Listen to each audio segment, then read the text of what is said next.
아버지와 성자와 성령의 이름으로 말씀드립니다. 한 주일 동안 잘 지내셨나요? 네. 지난주에 못 오신 분들 계셔서 오늘 처음 뵙는 분도 있는데요. 오늘도 부천교회 또 주님의 몸을 이루기 위해서 이 예배의 자리에 오신 여러분을 예수님의 이름으로 환영하고 축복합니다. 옆에 분들도 한번 축복해 주시죠. 예수님의 이름으로 축복합니다.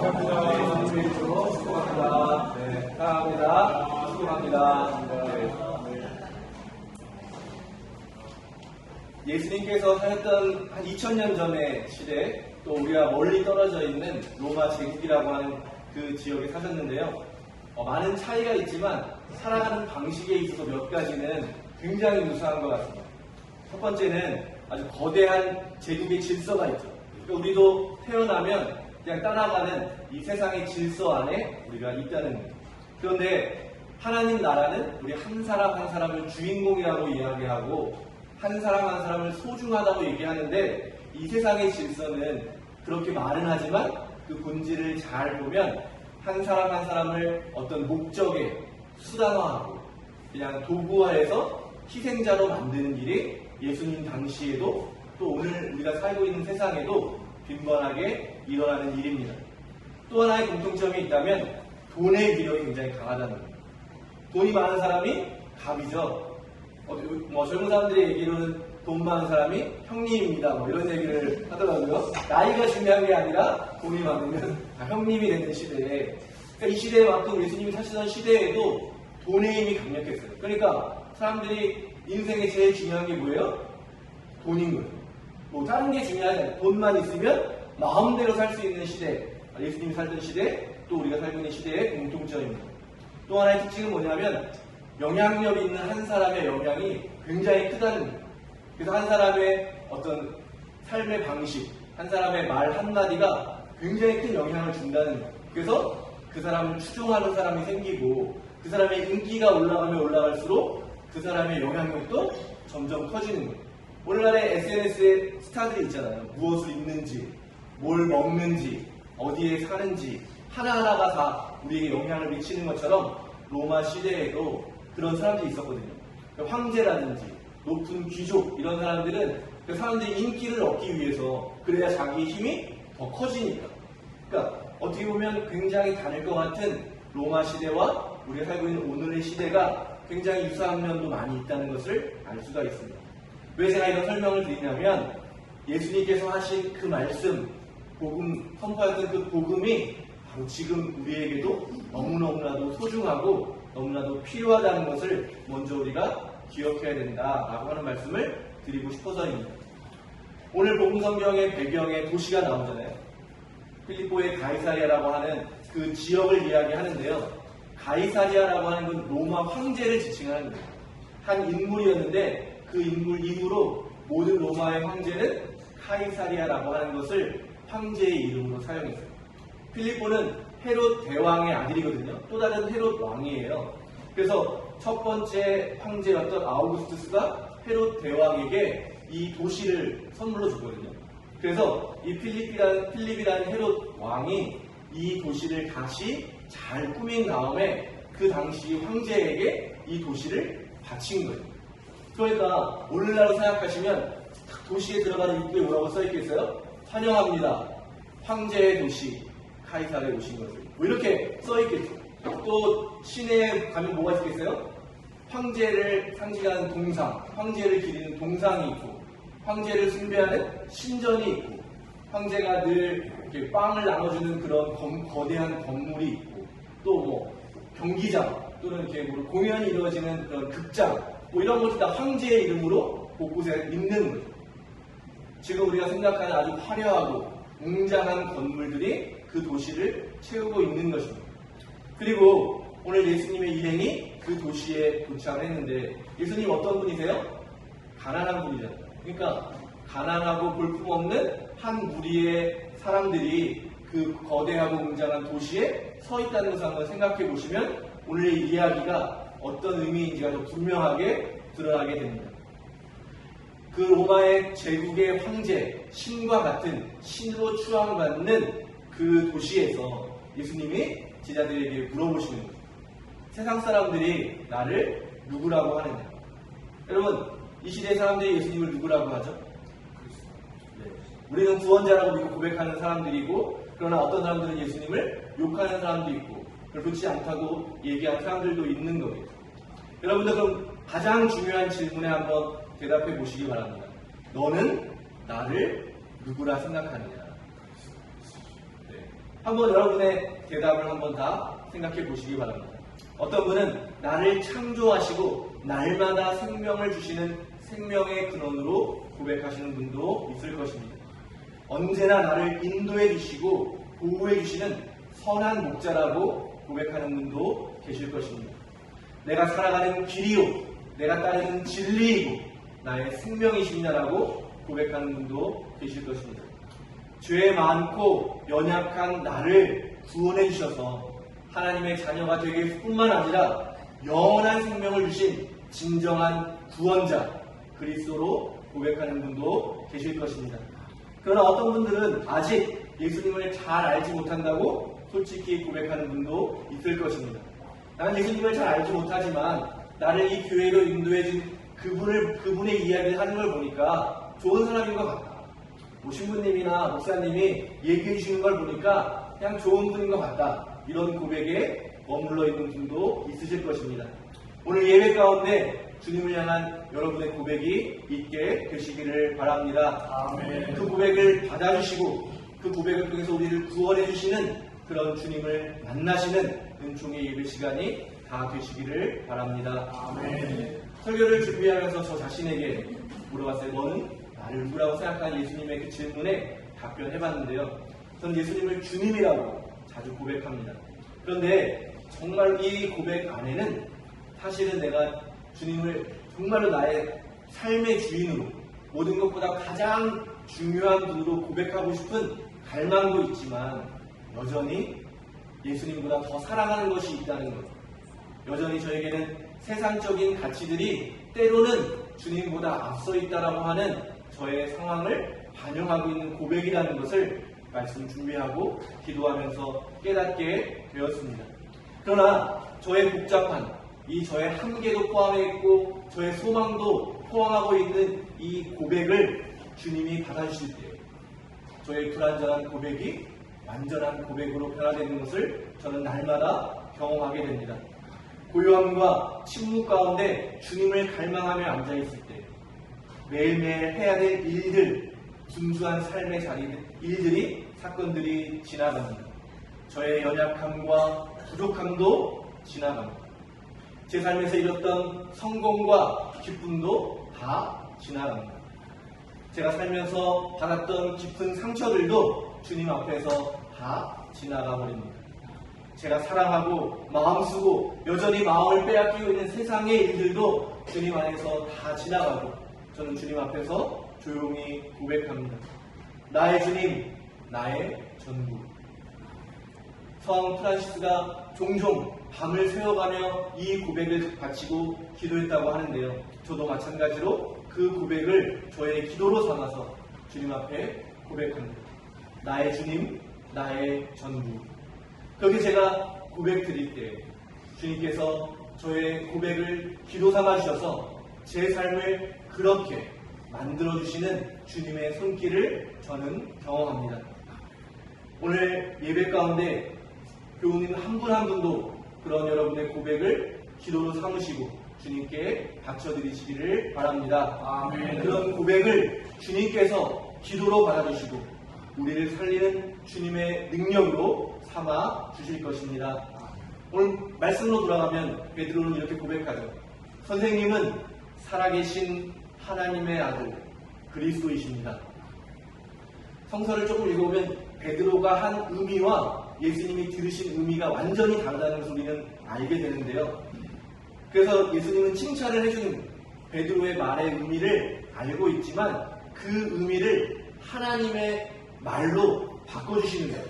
그래서 그 말은 너가 하는 것이 아니라 하나님께서 알려주신 것이다 라고 이야기하면서 여전히 세상적인 가치에 묶여있는 세상적 방식으로 예수님을 따르려고 하는 베드로를 하나님의 뜻 가운데 구원의 역사 한 가운데로 이끌어주십니다. 시몬 바르요나 너에게 그것을 알려주신 분은 사람이 아니라 하늘에 계신 내 아버지이시니 너는 복이 있다. 그러니까 베드로는 다른 의미로 말했지만 하나님께서 알려주시는 그 길을 듣게 되기 때문에 복이 있다는 거예요. 오늘 말씀 다시 한번 제가 처음 드렸던 것처럼 이 말씀의 이야기가 펼쳐지는 장소, 다음 주도 계속 2주 동안 저희가 살펴볼 이 이야기가 일어나는 곳이 무엇입니까? 로마 제국의 황제를 드러내는 그 도시. 로마의 질서, 세상적인 가치, 아까 말씀드린 것처럼 힘 있는 사람은 더 큰 힘을 가지고 돈 가진 사람은 더 행복한 삶을 누리지만 그 가운데 희생당하는 수많은 사람들이 있음에도 불구하고 사람들은 여전히 성공을 추구하고 돈을 추구하고 힘을 추구하고 있는 그 제국의 질서를 가리키고 있는 그곳에서 예수님이 물어보는 질문에 베드로가 답변하는 거예요. 선생님이야말로 저 로마의 황제, 이 세상에 평화를 주고 빵을 주고 가장 영향력 있는 구원자라 불리는 저 황제보다 더 위대하신 분입니다. 그 안에 뭐가 들어있어요?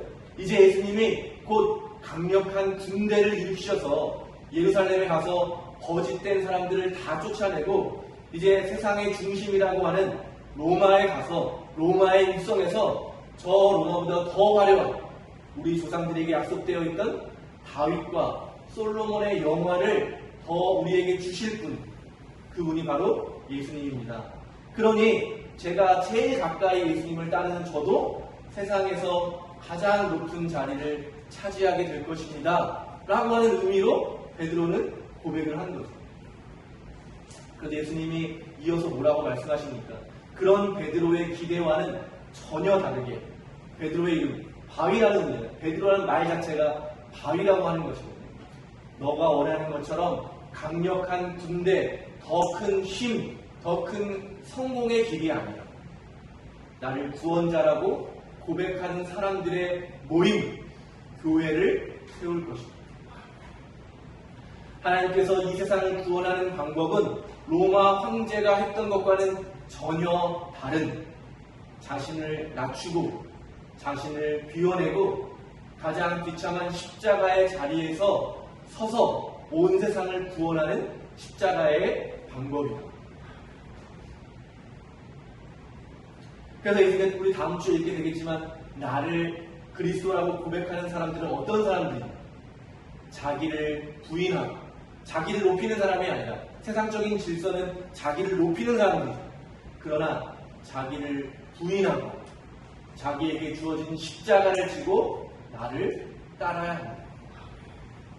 그런 사람들이 모인 교회를 통해서 세상 사람들은 보잘것없다 하고 어리석다고 말하지만 그 십자가를 붙들고 예수 그리스도야말로 참된 구원자이십니다라고 고백하는 사람들을 통해서 온 세상을 구원하실 것이라고 그렇게 하나님께서는 말씀해 주고 계시는 것입니다. 우리가 예배 때마다 고백하는 것처럼 주님의 기도, 하늘에 계신 우리 아버지, 온 세상의 아버지를 하느님으로 받들게 하시고 아버지의 나라가 오게 하시며 아버지의 뜻이 하늘에서와 같이 땅에서도 이루어지게 하소서 라고 하는 고백처럼 예수님이 그 이후에 다시 베드로에게 들려주시는 말씀, 이제 하늘 천국의 열쇠를 주어서 하늘과 땅을 연결하는 존재, 하늘에서 하나님의 뜻이 이루어지는 것 같이 여전히 세상의 질서 가운데 희생당하고 버려지는 일을 되찾아서 하나님의 뜻이 무엇인지를 온전하게 드러내고 버려진 이들을 다시 회복시키시는 하나님의 구원을 이루어가는 그 놀라운 능력을 이 교회에게 주는 것입니다. 사랑하는 교회 여러분, 하나님께서 저와 여러분을 이 부천교회로 불러주신 것은 바로 이런 깊은 뜻이 있다는 것입니다. 죄 많고 연약하지만 그런 우리의 고백을 통해서 우리 한 명 한 명을 구원해 주실 뿐만 아니라 여전히 서로 미워하고 다투며 고통당하며 서로 높은 곳을 차지하려고 있는 세상을 구원하기 위해서 저와 여러분을 불러주신 줄로 믿습니다. 아멘. 그래서 바울은 이야기하는 거죠. 교회는 예수님을 믿고 고백하는 사람들이 그리스도의 몸이 되는 것입니다. 서로가 연결되어서 오늘 이독서에서 말씀하시잖아요. 각 사람이 지체가 되어서 그리스도의 몸이 되고 그 몸이 다시 한번 예수님께서 자신의 십자가에 바치셨던 것처럼 그렇게 온 세상을 위한 구원의 길이 되어줍니다.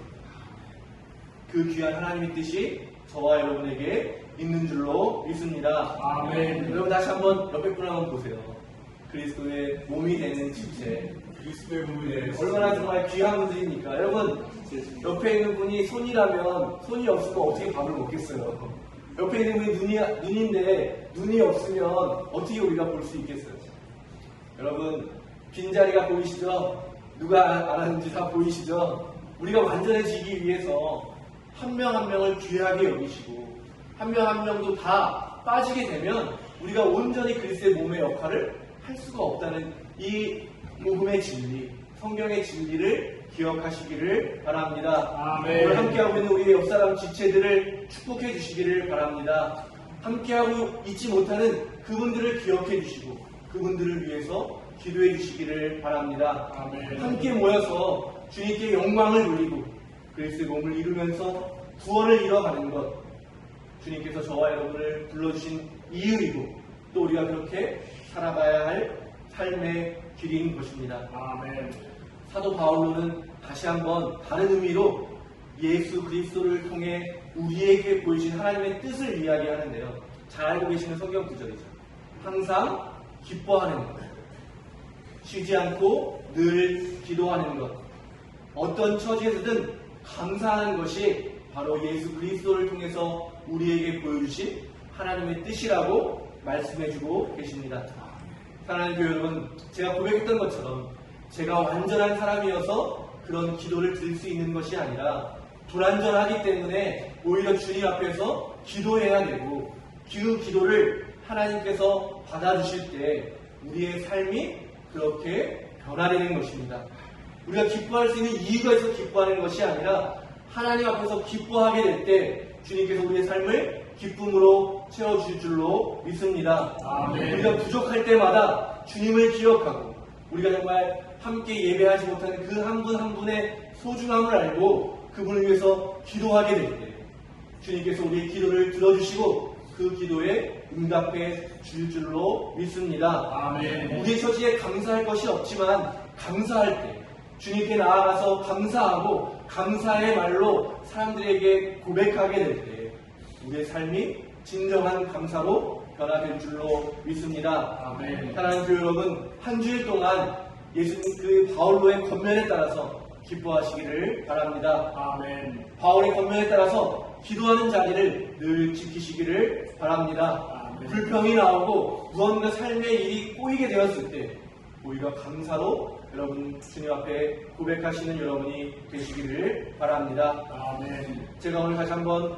처음 말씀드렸던 것처럼 오늘 이 예배 가운데 예수님께서 물으시는 그 질문, 너는 나를 누구라고 생각하느냐라고 하는 그 질문에 답하시는 여러분이 되시기를 바랍니다. 그 고백이 여러분의 기도가 되시기를 바랍니다. 내 연약함도 솔직하게 주님 앞에 다 고백하시기 바랍니다. 사랑이 많으시고 은혜가 많으신 하나님께서 그 기도를 사용하셔서 여러분을 하나님의 귀한 자녀로 구원받은 사람으로 복음을 전하는 선포자로 사람들을 가르치는 교사로 사람들에게 예언의 말씀을 전하는 예언자로 또 하나님께서 치유의 은총을 주셔서 치유자로 그렇게 여러분을 사용해 주실 것입니다. 성령의 은총을 갈망하시며 날마다 우리를 찾아오시는 하나님 그분을 만나시고 붙드시는 여러분이 다 되시기를 바랍니다. 아멘. 미워하는 사람을 만났을 때 그 사람을 사랑해 주시고 축복해 주시기를 바랍니다. 불평이 나올 때 그 말을 끊으시고 감사의 말로 불평의 말을 대신하시기를 바랍니다. 내 마음대로 내 뜻대로 삶이 되지 않을 때 오히려 그때 하나님 앞에 나아가셔서 기도하시고 감사하시는 여러분이 되시기를 바랍니다. 그런 우리의 삶의 모습이야말로 오늘 우리가 함께 읽은 이 독서의 로마서의 말씀, 여러분 자신을 하나님께서 기쁘게 받아주실 거룩한 산 제물로 바치십시오. 그것이 여러분이 드릴 진정한 예배입니다. 우리가 모여서 함께 예배 드리지만 또 우리가 날마다 삶의 자리에서 예수 그리스도를 기억하고 그분을 따라 그분을 닮은 모습으로 살아가는 것, 그것이 바로 하나님께서 기쁘게 받아주시는 예배라고 하는 것을 기억하시면서 오늘 우리 예배 가운데 다시 한번 부족한 우리의 기도를 들어주시고 그 기도보다 더 놀라운 구원의 자리로, 축복의 자리로, 은총의 자리로 우리를 이끌어주시는 하나님 아버지를 한 분 한 분 모두 다 깊이 만나게 되시기를 간절히 바랍니다. 아멘. 성부와 성자와 성령의 이름으로 말씀드렸습니다. 아멘.